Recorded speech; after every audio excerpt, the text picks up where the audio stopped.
Second law of thermodynamics. Second law of থার্মোডাইনামিক্সে কি দুইটা স্টেটমেন্টের মাধ্যমে আমরা সেকেন্ড ল অফ থার্মোডাইনামিক্স নিয়ে আলোচনা করতে পারি। এক হচ্ছে Kelvin Planck statement. Kelvin Planck দুজন বিজ্ঞানী এটা নিয়ে আলোচনা করছিলেন। It is impossible to construct an engine working in a cyclic process whose sole purpose is to convert heat energy into an equivalent amount of work. That means পৃথিবীতে কোনো যান্ত্রিক engine বা কোনো সাইক্লিক প্রসেস কখনোই সম্ভব না যে সম্পূর্ণরূপে হিট এনার্জিকে ইকুইভ্যালেন্ট অফ কাজে পরিণত করতে পারে। অর্থাৎ এমন কোনো ইঞ্জিন তৈরি করা সম্ভব না যে তার সম্পূর্ণ তাপ শক্তিকে কাজে পরিণত করতে সক্ষম হবে। আমরা মোটরসাইকেল চালাচ্ছি, ওইখানে যে তেলটা দিচ্ছি এই তেলের ভিতরে কিছু ক্যালোরিফিক ভ্যালু বা তাপ শক্তি বিদ্যমান থাকে। এটাকে যখন আমরা পোড়াই তখন পোড়াইলে এর ভিতর থেকে তাপ উৎপাদী বিক্রিয়ার মতো একটা ডেলএইচ ভ্যালু উৎপন্ন হয়, যে ডেলএইচটাই আমাদের তাপ শক্তি সরবরাহ করে এবং ওইটাকে আমরা ইঞ্জিনে যান্ত্রিক শক্তিতে রূপান্তরিত করতে পারি।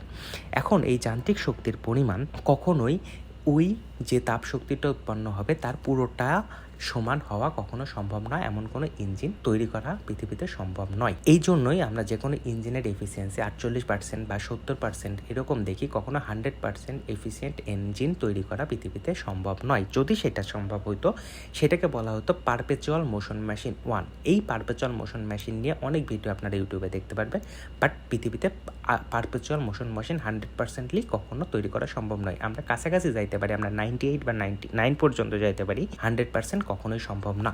যদি হইতো তাহলে সেটা অবশ্যই ইম্পসিবল একটা জিনিস হইতো। আমরা সরল দোলক বা পেন্ডুলামের কথা জানি। এই সরল দোলকের সংজ্ঞা অনুযায়ী যে সংজ্ঞাটা পাওয়া যায় সেই অনুযায়ী এটাকে আমরা একটা পারপেচুয়াল মোশন মেশিন 1 বলতে পারি, বাট পৃথিবীতেও পরিপূর্ণ সরল দোলক কখনোই সম্ভব নয়। এরপরে আসি সেই সেকেন্ড লরে আরেকটা স্টেটমেন্ট হচ্ছে ক্লোসিয়াস স্টেটমেন্ট। এতক্ষণ কেলভিন প্লাঙ্ক যে বর্ণনাটা করছে সেটা ইঞ্জিন দিয়ে, বাট ক্লোসিয়াস যে স্টেটমেন্টটা দিছে সেটা একটু ভিন্নভাবে রেফ্রিজারেটরের মাধ্যমে। এটা কি?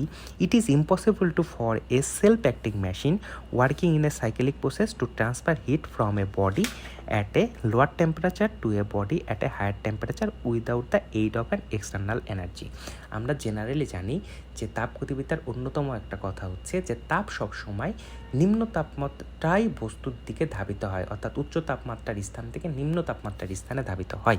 অর্থাৎ 100 ডিগ্রি থেকে যেখানে 50 ডিগ্রি তাপমাত্রা আছে সবসময় তাপ সেদিকে যাওয়ার চেষ্টা করবে, কখনো 50 ডিগ্রি তাপ ছেড়ে দিয়ে 100 ডিগ্রিতে যাইতে পারবে না। কিন্তু আমরা রেফ্রিজারেটর কি দেখি, আমাদের বাইরের টেম্পারেচার যদি 23 থেকে 35 বা 40ও হয়ে থাকে, রেফ্রিজারেটরের ভিতরের টেম্পারেচার নর্মালে দেখা যায় যে 4 ডিগ্রি, ডিপে দেখা যায় যে এটা -10-15 মাইনাসের নিচে যে কোনো টেম্পারেচারে আনা সম্ভব হয়। এটা কিভাবে সম্ভব হয়? এইটা সম্ভব হয় অবশ্যই সেখানে একটা এক্সটার্নাল এনার্জি খরচ করা হয়। এই এক্সটার্নাল এনার্জিটা হইতে পারে একটা কম্প্রেসর। এরকম এসির ক্ষেত্রেও আমরা রুম টেম্পারেচার যখন কমাই সেখানে একটা এক্সটার্নাল এনার্জি ব্যবহৃত হচ্ছে।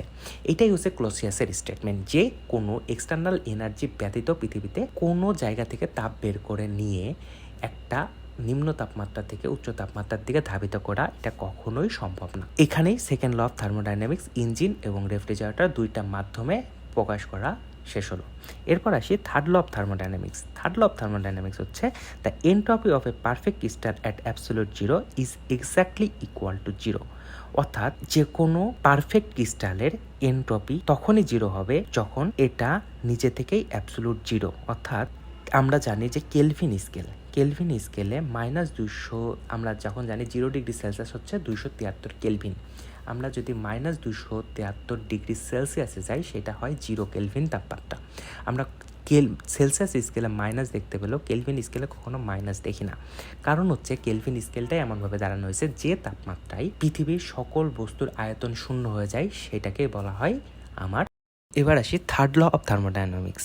The entropy of a perfect crystal is absolutely zero is exactly equal to zero. অর্থাৎ যে কোনো এনট্রপি যে কোনো বস্তুর ভিতরে অবশ্যই এনট্রপি থাকবে, সেই এনট্রপি কখনোই জিরো হওয়া সম্ভব না। একটা বস্তুর ভিতরে যদি কখনো এনট্রপি জিরো হয়ে যায়, এনট্রপি সবসময় আমরা জানি বাড়তে থাকে। অর্থাৎ এনট্রপি কী জিনিস? যে কোনো অণুর ভিতরে যে বিশৃঙ্খলতা দেখা যায় এটাই হচ্ছে এনট্রপি। এনট্রপি নিয়ে অনেক বিস্তারিত আলোচনা করা সম্ভব। জাস্ট আমি যদি থার্ড ল অফ থার্মোডাইনামিক্সের কথা বলি, যে কোনো বস্তুর ভিতরে অবশ্যই প্রতিটা টেম্পারেচারে একটা নির্দিষ্ট পরিমাণ এনট্রপি বিরাজ করে। যত টেম্পারেচার বাড়াবো এর এনট্রপি অবশ্যই বৃদ্ধি পেতে থাকবে।